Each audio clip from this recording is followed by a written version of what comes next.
Adrian Reed sat in the stark, modern office of his personal physician, the quiet hum of the air conditioning the only sound in the room. His tailored suit was immaculate, his polished shoes gleaming against the sterile white floor. The appointment was supposed to be routine, a health checkup scheduled months ago, tucked between international board meetings and the launch of his company's newest initiative. But Adrian approached even the mundane with the same meticulousness he applied to his billion-dollar empire.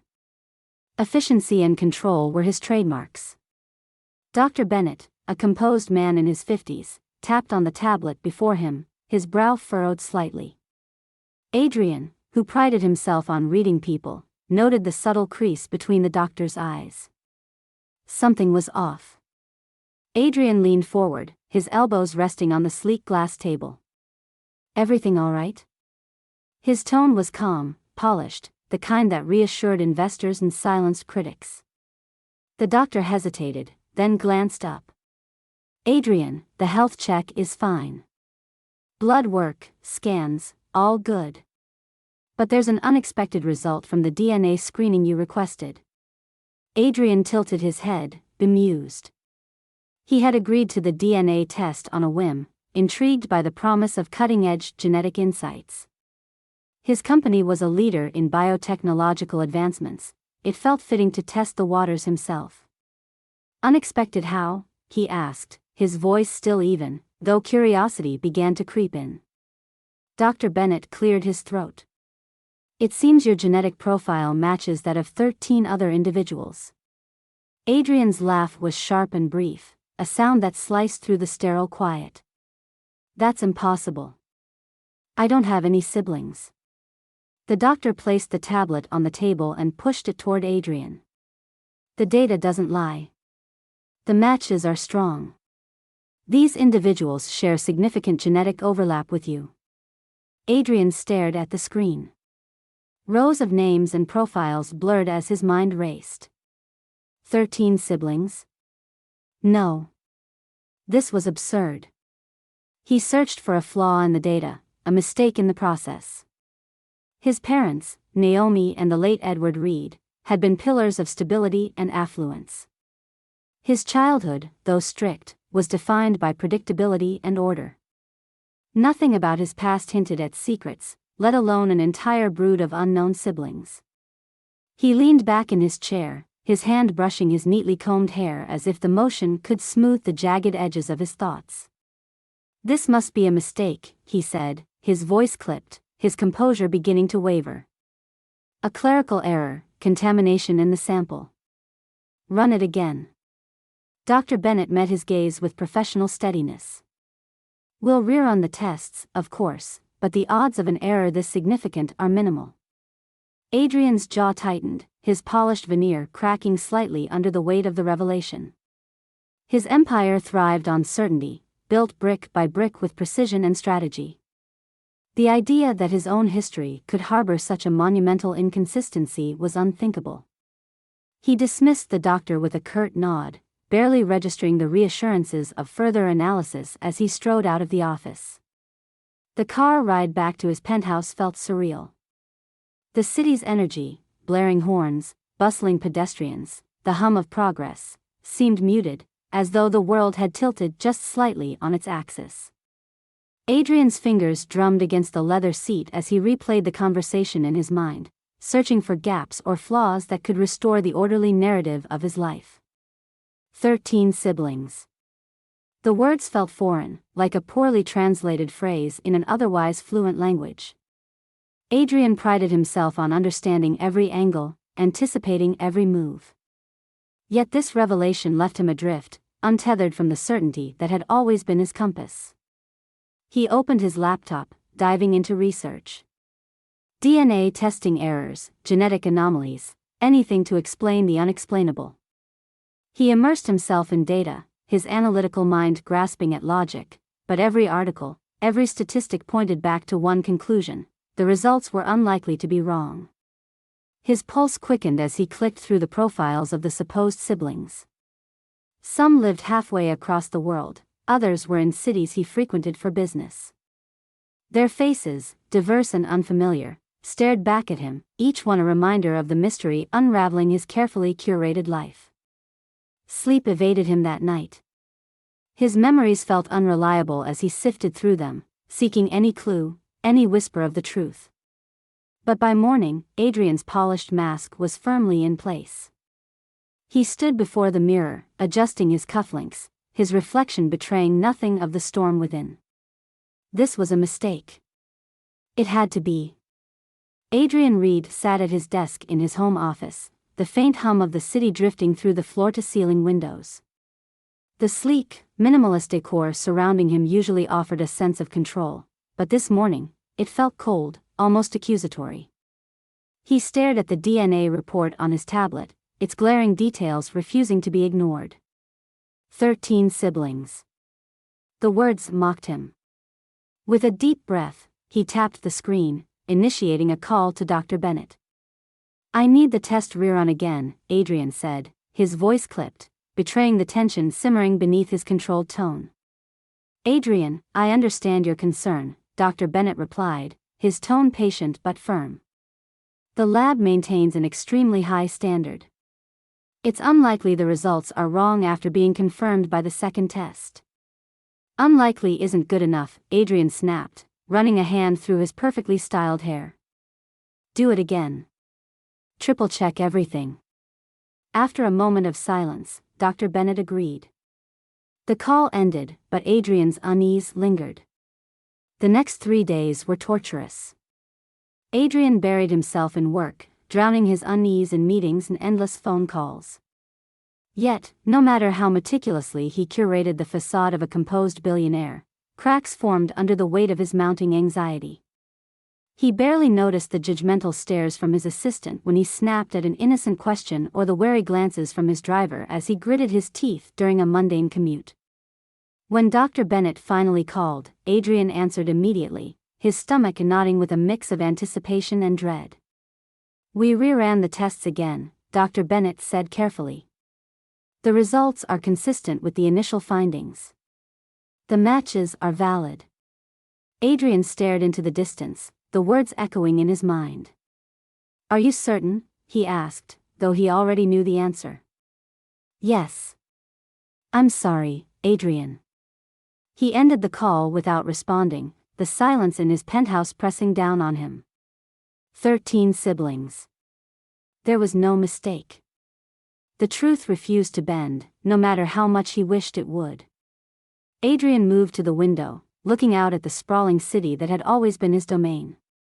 His reflection stared back at him in the glass, poised, immaculate, but unfamiliar. He clung to the image of himself as a Reed, the only child of Naomi and Edward, the heir to their carefully crafted legacy.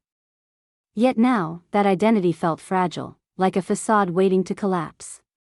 He sank into the leather armchair by the window, his mind rifling through memories as though they held the key to this disorienting revelation.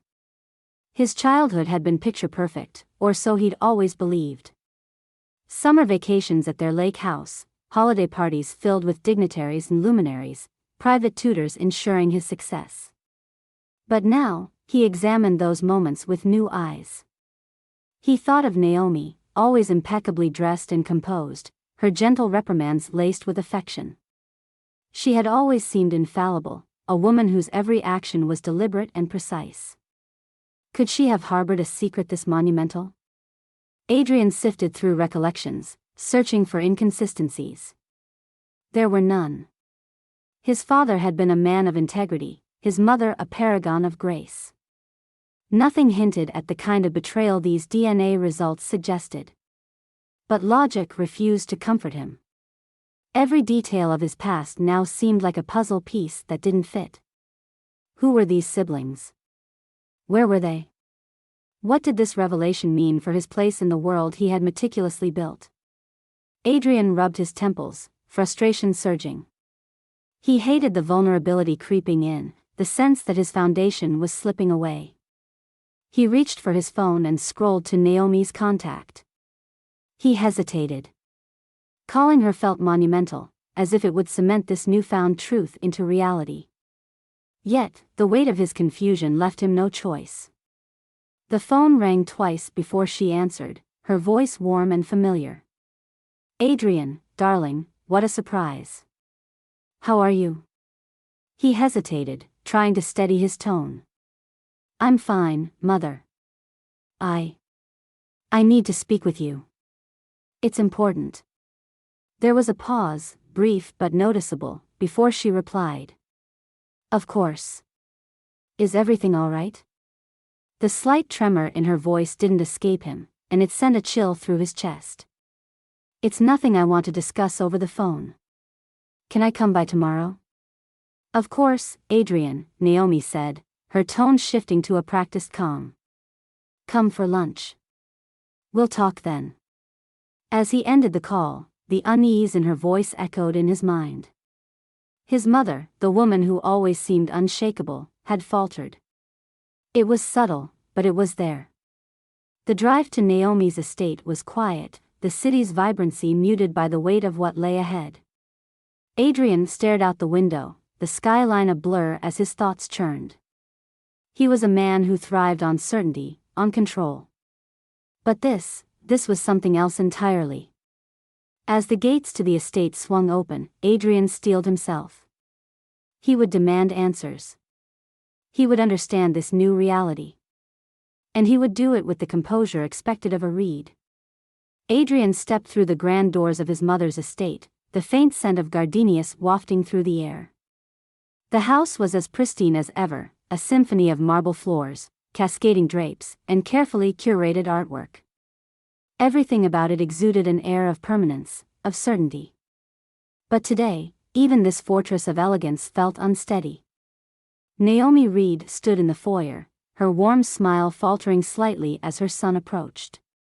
She wore a cream-colored silk blouse and tailored slacks, her posture as graceful as a dancer's. Yet, there was something in her eyes, a flicker of hesitation that Adrian couldn't ignore. "Adrian," she greeted, her tone measured yet affectionate. "You're earlier than I expected." "I thought it best not to delay," he replied, his voice firm but not unkind. His gaze lingered on her, searching for any sign that she knew what was coming. If she did, she gave nothing away. Naomi led him to the sunroom, a space filled with light and framed by sprawling views of the perfectly manicured gardens. Tea had been prepared, her way of creating a sense of normalcy, Adrian supposed. But as he sat across from her, the china cups untouched between them, the weight of his purpose hung heavy in the air. "I need to talk to you about something," he began, leaning forward slightly. His hands rested on his knees, his fingers laced tightly together. "Something important." Naomi tilted her head, her expression serene but watchful. "Of course, Adrian. What is it?" "I recently did a DNA screening," he said, the words measured, like stepping stones across a rushing stream. "It revealed something unexpected." Her smile faltered entirely now, replaced by a subtle tension around her mouth. "Unexpected," she echoed, her voice quieter. Adrian straightened, his gaze unwavering. 13 siblings. Biological siblings. All of them out there somewhere. Would you care to explain? For a moment, Naomi didn't speak. Her composure, so carefully maintained, cracked under the weight of his words. She looked down at her hands, delicate fingers tracing the edge of the teacup before her. When she finally looked up, her eyes held a sadness Adrian hadn't anticipated. "I was hoping this moment wouldn't come," she said softly, the vulnerability in her voice cutting through the stillness of the room. "But I see now it was inevitable." Adrian's jaw tightened. "So it's true?" She nodded, her movements deliberate, as though each one cost her something. "Yes. It's true." The air between them thickened. Adrian leaned back, crossing his arms. "I think you owe me an explanation." Naomi sighed, her gaze drifting to the window as if the story she was about to tell lay somewhere beyond the glass. "When I was young, I wasn't the woman you know now. I grew up with very little, Adrian. Barely enough to survive. I worked long hours at a diner, dreaming of a better life, but opportunities were scarce. Her voice wavered, but she pressed on. Then one day, a woman came into the diner. She was polished, confident, everything I wasn't. She left me a card and told me about a surrogacy program. She said it was an opportunity to change my life. Adrian frowned, his arms tightening over his chest.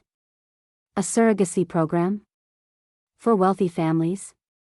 Naomi nodded, her eyes clouded with memory.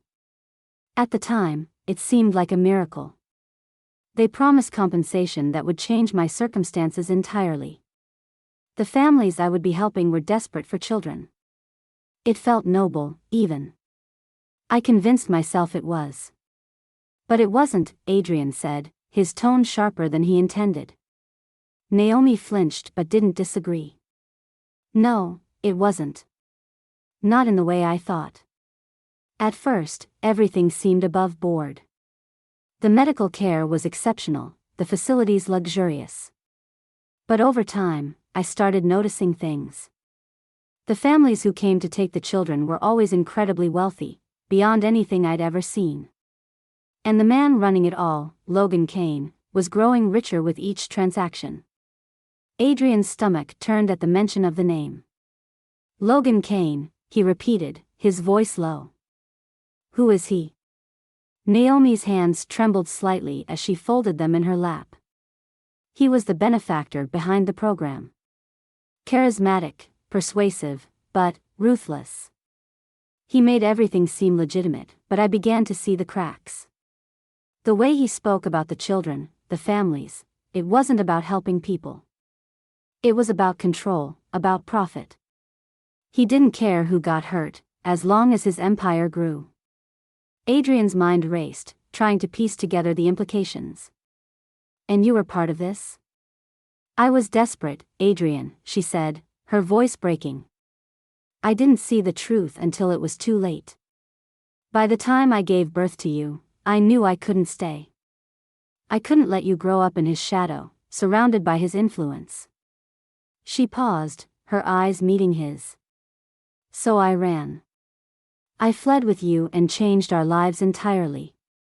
I met Edward shortly after, and he gave us a new beginning. He never knew about Logan, or about the surrogacy. I made sure of that. Adrian's chest tightened, the weight of her confession pressing down on him. You lied to him, he said, his tone laced with disbelief. To me. My entire life has been built on a lie. Naomi's eyes filled with tears, but she held his gaze. I lied because I had to protect you. I lied because I loved you. Adrian stood abruptly, pacing the room as anger and betrayal churned within him. And what about the others? He demanded. The siblings I never knew existed? Did you ever think about them?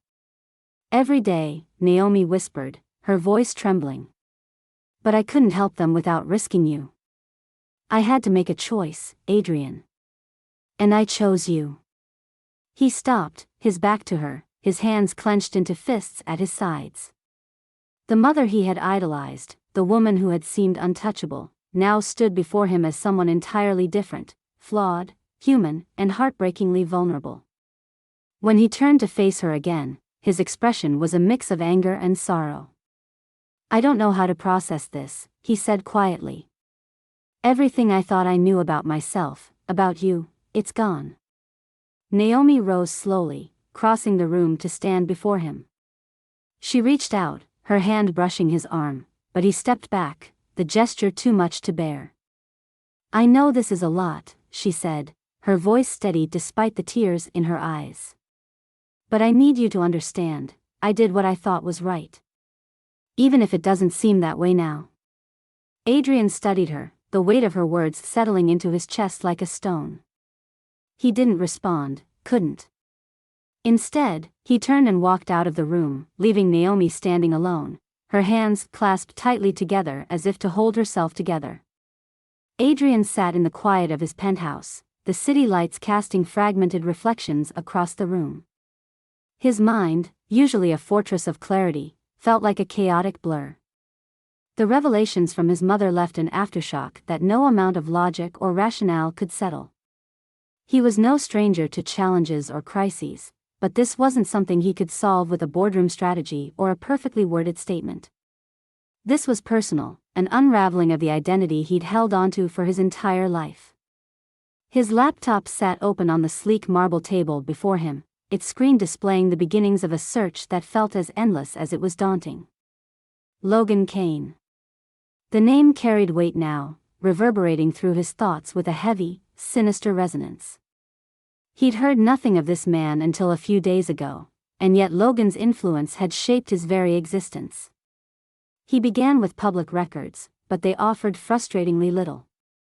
Logan Kane was a name that appeared briefly and sporadically in corporate filings, real estate transactions, and vague business ventures.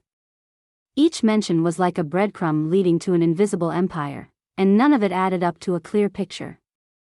Every entry felt intentionally obscured, cloaked in the kind of legal jargon that hinted at someone who had mastered the art of staying out of the spotlight.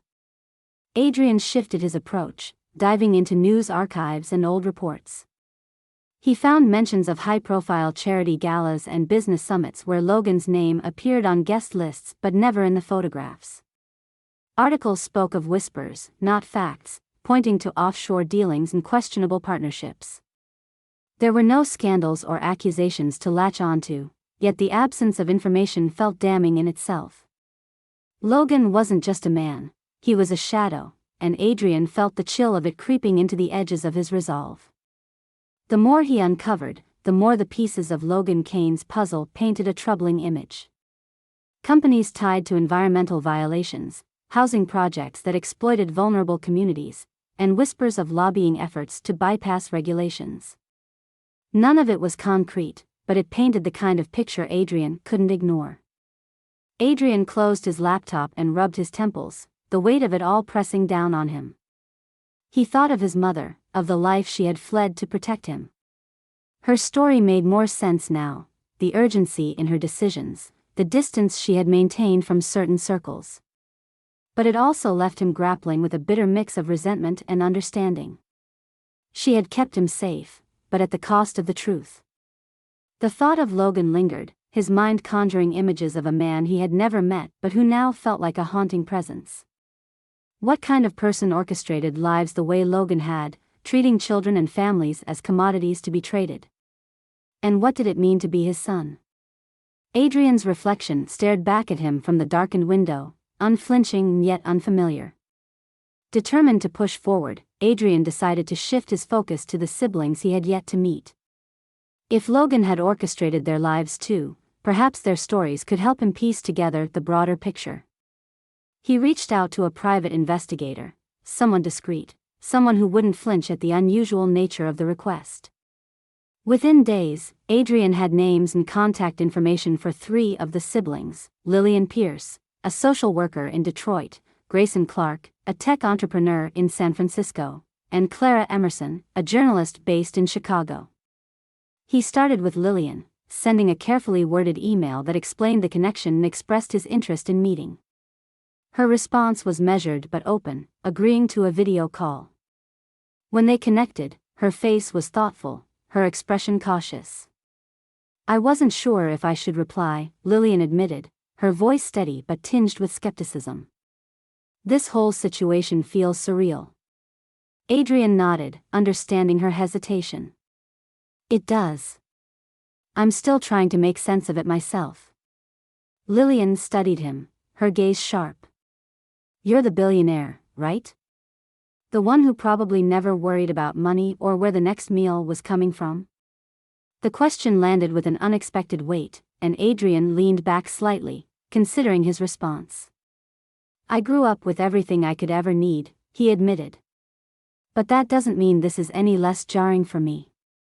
My life feels upended too." Lillian softened slightly but didn't let her guard down entirely. "I don't know what you're hoping to find," she said, her tone cautious. "But if you're looking for some kind of happy reunion, I wouldn't count on it. Some of us have moved on. Others, not so much." Her words stayed with him after the call ended, a reminder that the siblings were as much strangers to him as Logan was. Reaching out to Grayson and Clara proved equally challenging, one interaction filled with defensive humor, the other with wary curiosity. Yet through their guarded responses, Adrian began to see the outlines of a shared struggle, one that connected them all in ways none of them had asked for. Amid these interactions, Adrian returned repeatedly to the figure of Logan Kane, piecing together the shadowy empire that loomed over them. His research led him to a man who had thrived by staying untouchable, his operations too diffuse to pin down, his persona too slippery to grasp. Yet the more Adrian learned, the clearer it became that Logan's influence wasn't confined to the past. His name appeared in connection to emerging industries, his businesses tied to companies that had thrived under suspect circumstances. Adrian stared at the latest file from the investigator, the frustration bubbling beneath his calm exterior. He thought of his empire, the work he had poured into building a life defined by precision and ethics. Could it all be tainted by association? Was the success he prided himself on connected to a man who had profited from others' suffering? That night, Adrian sat at his desk, the city stretched out before him like a living, breathing entity. He opened his laptop again, this time writing down everything he had learned so far. The process felt grounding, a way to organize the chaos threatening to consume him. He listed Logan's connections, the sibling stories, the unanswered questions. As the list grew, so did his determination. This wasn't just about unraveling the past, it was about understanding the present and deciding what kind of future he wanted to shape. Logan Kane might have cast a long shadow, but Adrian wasn't content to live in it. Adrian waited in the quiet corner of a cozy cafe, the kind of place he rarely visited. Its scuffed wooden tables and mismatched chairs were worlds away from his usual sleek conference rooms, but it had been Lillian's choice, and he hadn't argued. The air smelled of fresh brewed coffee and cinnamon, a warmth that felt oddly misplaced in the tension that hummed beneath his skin. He glanced at his watch, not out of impatience but nerves. The idea of meeting his siblings, the people tied to him by fate, biology, and a man he wished he didn't share anything with, left him restless. Lillian Pierce was the first. The social worker who had spoken to him with guarded skepticism over video now strode into the cafe like she owned the space, her presence calm but commanding. She spotted him instantly and walked over, sliding into the seat across from him without hesitation. "Adrian," she said simply, her tone as unreadable as her expression. "Lillian," he replied, matching her brevity. He hadn't expected warmth, but the coolness still stung.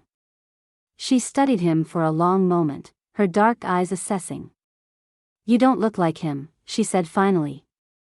"Logan Kane?" Adrian asked, though he already knew who she meant. "Yeah," she replied, leaning back in her chair. "That's probably a good thing." It wasn't an opening for small talk, but Adrian took it anyway. "I wouldn't know. I've never seen him." Lillian arched an eyebrow. "Lucky you. He's not exactly someone worth meeting." The conversation ebbed and flowed from there, peppered with her dry observations and his attempts to piece together what little he knew of their shared history.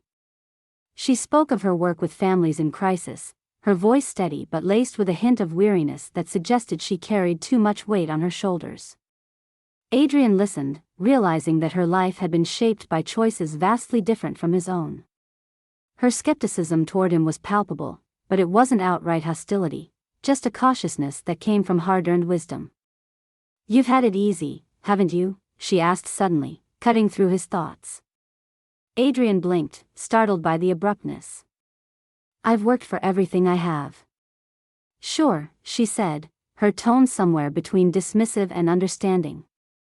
"But working hard in a skyscraper is a little different than trying to keep a kid from falling through the cracks in a broken system."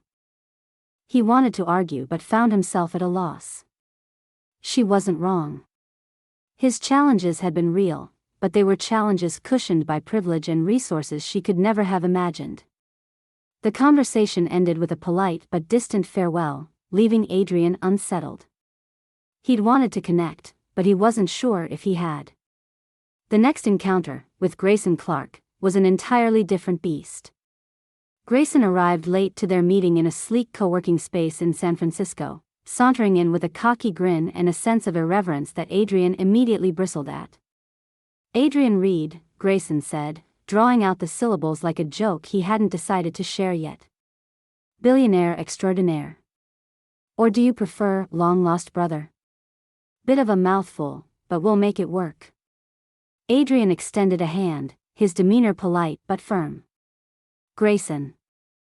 "Yep, that's me," Grayson said, shaking his hand with exaggerated enthusiasm before collapsing into the chair across from him. "So, what's the deal? You here to compare trust funds or swap sob stories?" Adrian fought to keep his composure. "I'm here to understand. To figure out what all this means." Grayson snorted, leaning back and lacing his fingers behind his head. "What it means is we got screwed over by the same guy. That's about it. Not much else to figure out." Adrian's patience began to fray. "It's not that simple. Isn't it?" Grayson shot back, his grin fading. "You show up out of nowhere with your fancy suits and clean hands, thinking you're going to play family man? Newsflash, some of us don't need another sibling, especially one who's just now waking up to how the world works." The words hit harder than Adrian expected. Grayson's bravado masked something deeper, anger, maybe even hurt, but Adrian wasn't equipped to untangle it. Their conversation devolved into a back and forth that felt less like an argument and more like a test Grayson was determined to fail him on. By the end, Adrian was exhausted, and Grayson seemed smug, though his parting words were unexpectedly soft. "Look, man," Grayson said, shrugging as he stood to leave. "You seem all right. Just don't expect a Hallmark movie out of this." The sting of Grayson's dismissiveness lingered, compounded by the indifference or outright hostility from the other siblings he contacted. One accused him of having ulterior motives, another refused to speak to him altogether, and a third met his outreach with bitter sarcasm before ghosting him entirely. Adrian felt like he was grasping at smoke, the connections he sought slipping through his fingers. Still, there were glimmers of hope amid the chaos. A follow-up call with Lillian revealed a softer side, her initial wariness giving way to a tentative willingness to share more of her story. Grayson, for all his abrasiveness, sent Adrian an email 2 days later with links to articles and blogs outlining Logan Kane's rumored dealings, a gesture that, while begrudging, hinted at a crack in his defensive exterior. Adrian began to see patterns in their stories, echoes of shared pain and resilience that connected them in ways none of them fully understood yet.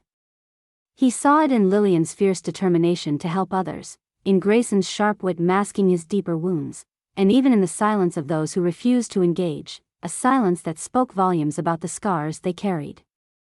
Sitting alone in his penthouse one evening, Adrian stared out at the city lights, his thoughts tangled in the encounters of the past weeks.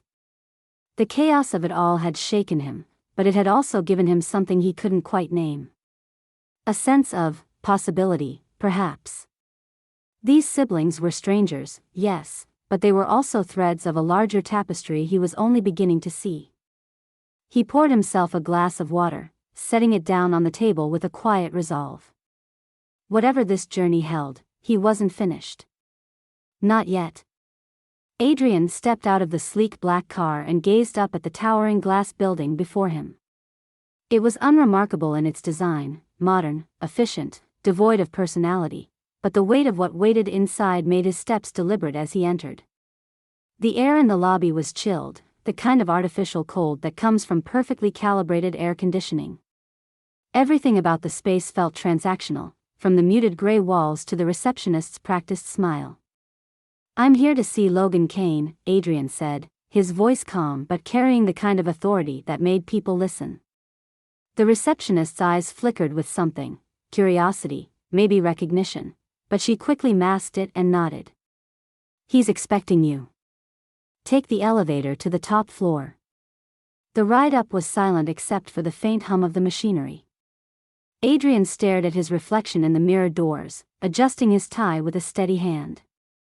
He had prepared for this moment meticulously, arming himself with facts and questions, though nothing could prepare him for the man he was about to face. When the elevator doors slid open, a stark office stretched before him. The space was enormous yet sterile, a canvas of white and chrome interrupted only by floor-to-ceiling windows that framed the city like a distant abstraction.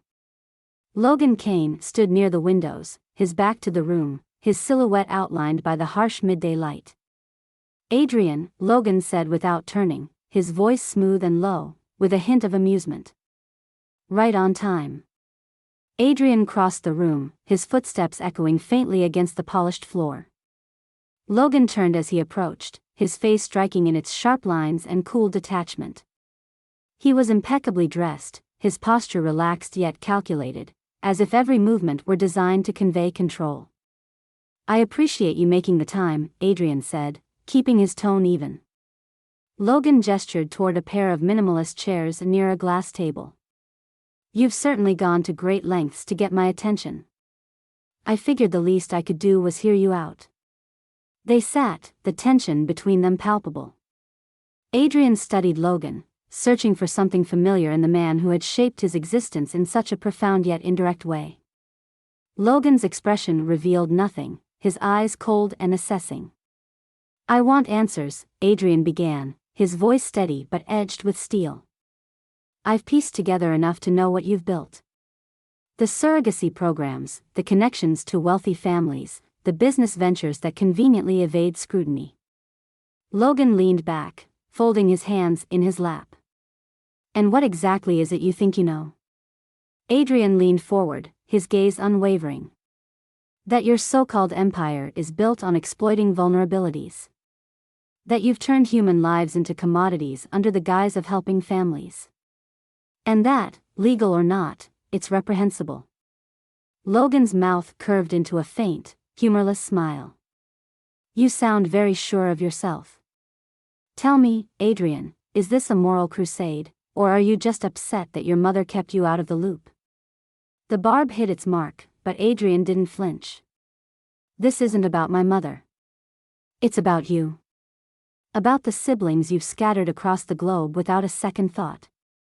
About the lives you've affected while you sit here pretending everything you do is justifiable." Logan's smile vanished, replaced by an expression of calculated disinterest. "Everything I've done is legal. Ethical, even, depending on your perspective. I've given families what they wanted, children they couldn't have otherwise. If you're looking for villains, you're in the wrong place."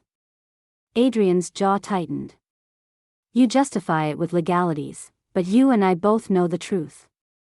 You've profited from desperation and secrecy. And you've done it so well that no one's dared to challenge you." Logan's gaze hardened, a flicker of something, annoyance, perhaps, breaking through his composed exterior. "Careful, Adrian. Accusations without proof can be dangerous." Adrian sat back, his voice calm but laced with intent. "I don't need proof to make waves, Logan. Publicity does that on its own. Imagine the media frenzy if your business model came under scrutiny. How many of your clients would want that kind of attention?" For the first time, Logan's composure faltered. It was subtle, a tightening of his lips, a flicker of unease in his eyes, but Adrian saw it. The threat of exposure, the one thing Logan had meticulously avoided, had landed squarely between them. "I don't respond well to threats," Logan said, his voice colder now, the amusement gone. "It's not a threat," Adrian replied evenly. "It's a reality. You've built a house of cards, and the wrong gust of wind could bring it down. All I want is the truth.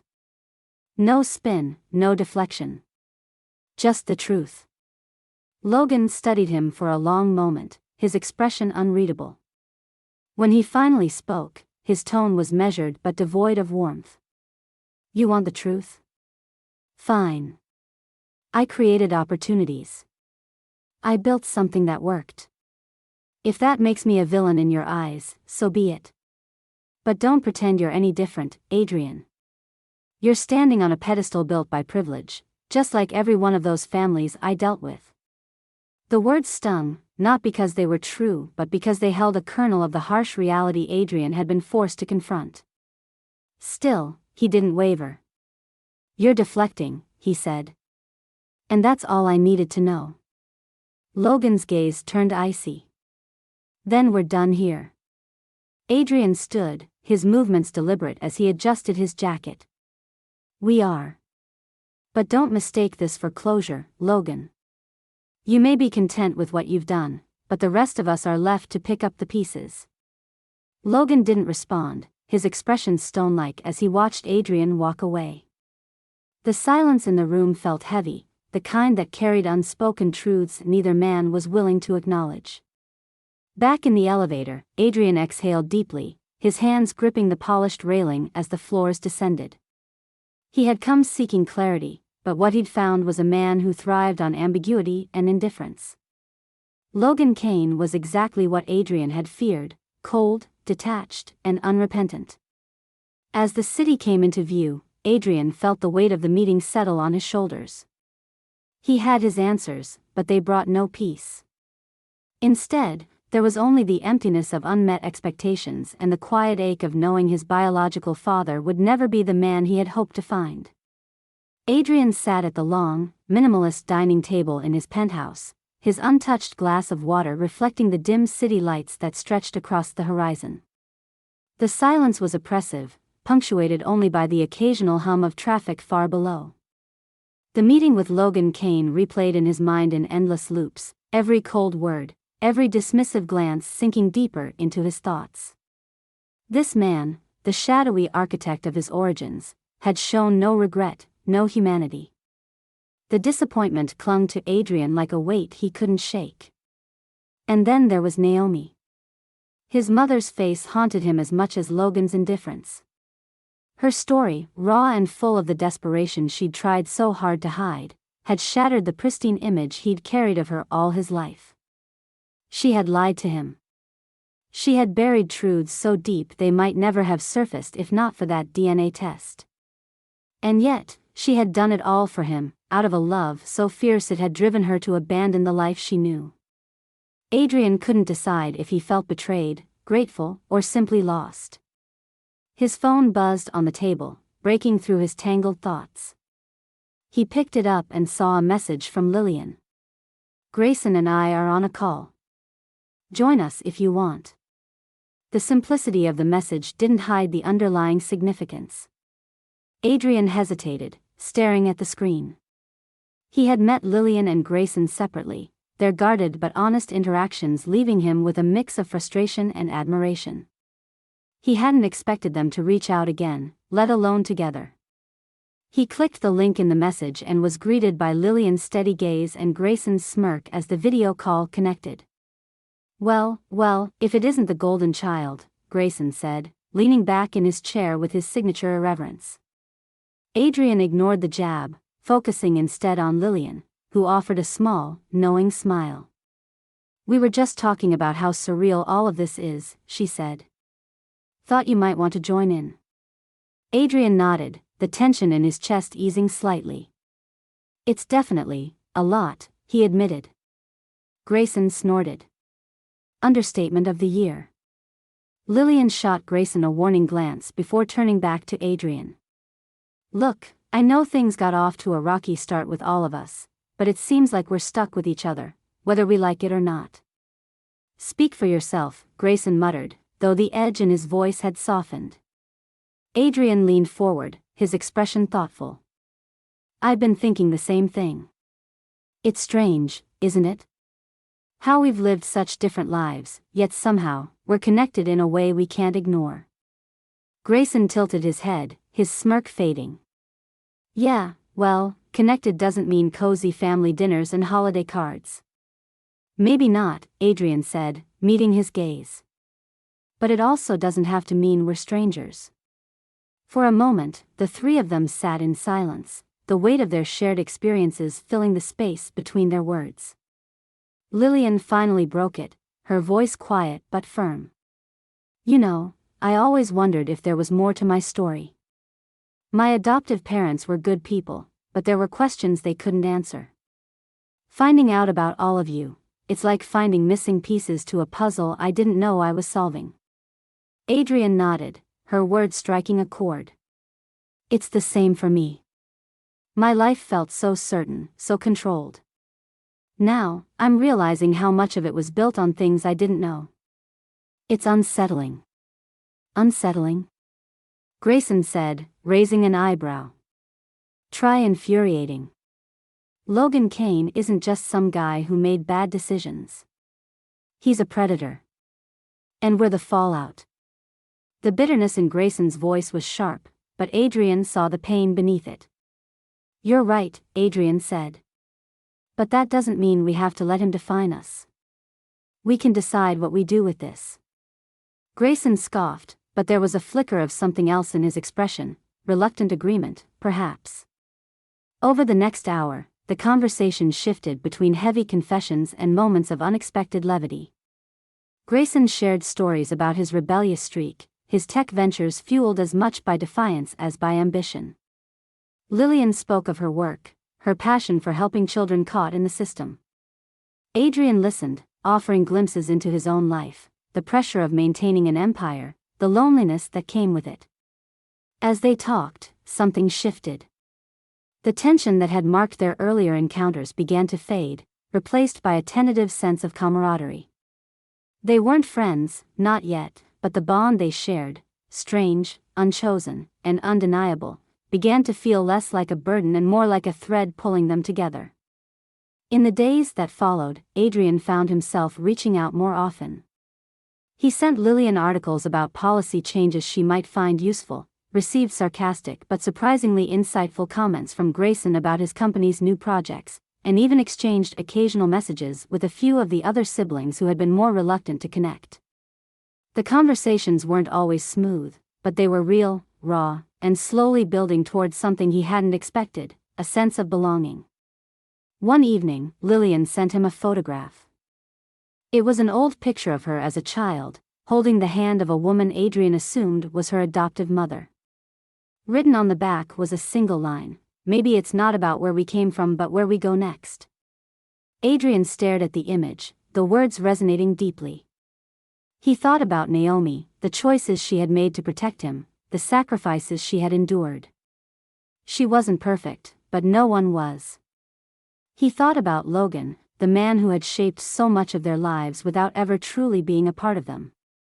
And he thought about the siblings, each carrying their own scars, each finding their way through the maze of their shared history. He picked up his phone and dialed Naomi's number. When she answered, her voice tentative but hopeful, Adrian felt a sense of clarity he hadn't felt in weeks. "Mom," he said, his voice steady. "I think I understand now. And I want us to move forward. Together." Naomi's breath hitched, her words barely above a whisper.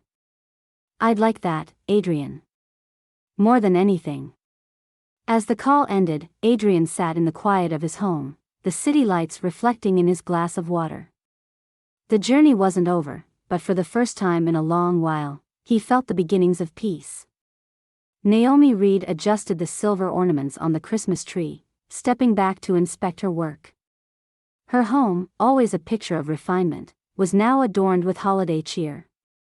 Twinkling lights draped elegantly over the windows, and the faint scent of cinnamon and pine lingered in the air. Yet despite the beauty around her, her heart felt heavy. This Christmas felt different. Adrian's recent questions had stirred up memories she had spent years suppressing, and though they had started to rebuild their relationship, there were still gaps she didn't know how to fill. A knock at the door startled her. She glanced at the clock. It was barely mid-afternoon, too early for the neighbors to drop by with their usual holiday cheer. Wiping her hands on her apron, she walked to the door, opening it with cautious curiosity. Standing on the porch was Adrian, flanked by two women and a man she had only seen in photographs until now. Her breath caught in her chest as she realized who they were. Lillian, with her warm but cautious eyes. Grayson, his smirk as irreverent as ever. Clara, the reserved journalist who had declined every invitation until now. And Adrian, standing slightly apart, his expression a mix of nerves and hope. But it wasn't just their presence that threw her, it was what they were wearing. Each of them had on the most garish Christmas sweater Naomi had ever seen. Adrian's was a bright red monstrosity covered in sequined snowmen, Grayson's featured a green reindeer with a blinking nose, and Lillian's sweater played an off-key rendition of Jingle Bells whenever she moved. Even Clara, who seemed like she'd rather be anywhere else, had donned a sweater with an oversized Christmas tree complete with dangling ornaments. Naomi clutched the doorframe, a disbelieving laugh escaping her lips. What is this?"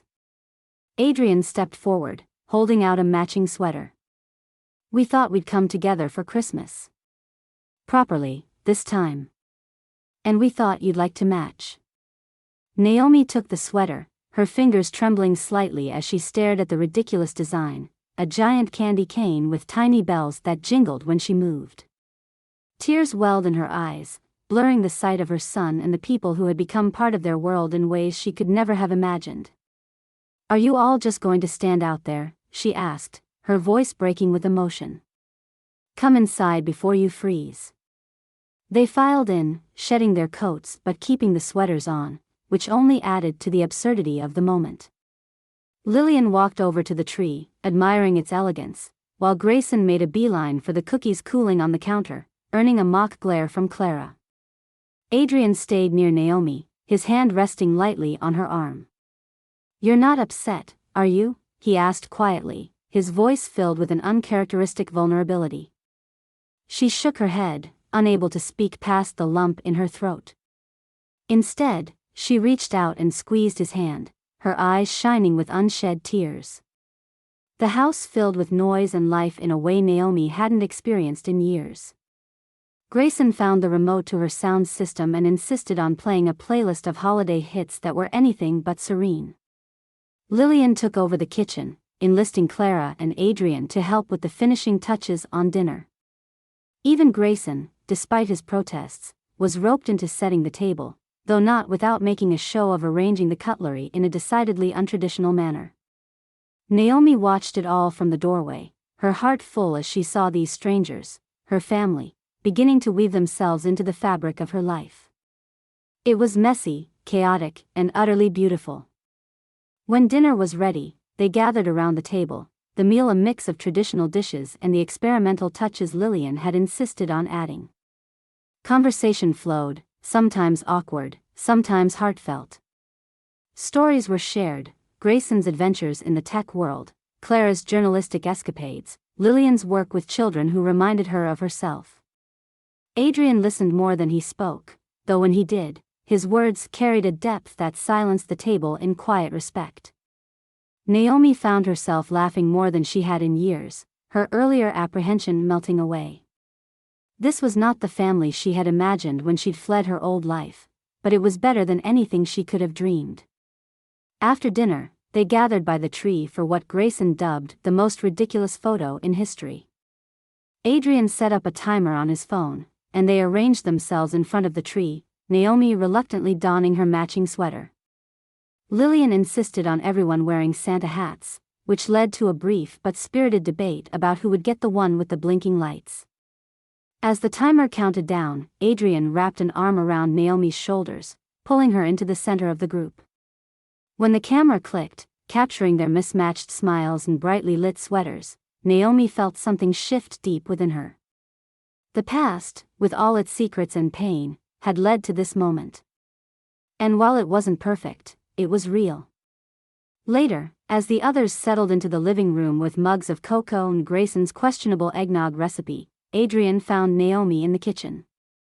She was rinsing dishes, her movements slow, her thoughts clearly elsewhere. He stepped beside her, drying a plate she handed him. "I think today went well," he said, breaking the comfortable silence. Naomi smiled, though her eyes glistened with unshed tears. "Better than I ever could have imagined." Adrian hesitated, then placed the plate down and turned to her. "I'm sorry, Mom. For how I've handled everything. For the things I said when this all started." She shook her head, wiping her hands on a towel before placing them on his. "You have nothing to apologize for. I've made mistakes, Adrian. Big ones. But seeing all of you here today, it makes me think some of those mistakes led to something good." He nodded, his throat tight. "We'll figure it out. Together." Naomi smiled, her eyes brimming with love and gratitude. "That's all I've ever wanted." As they rejoined the others, Adrian felt a warmth settle in his chest that had nothing to do with the season.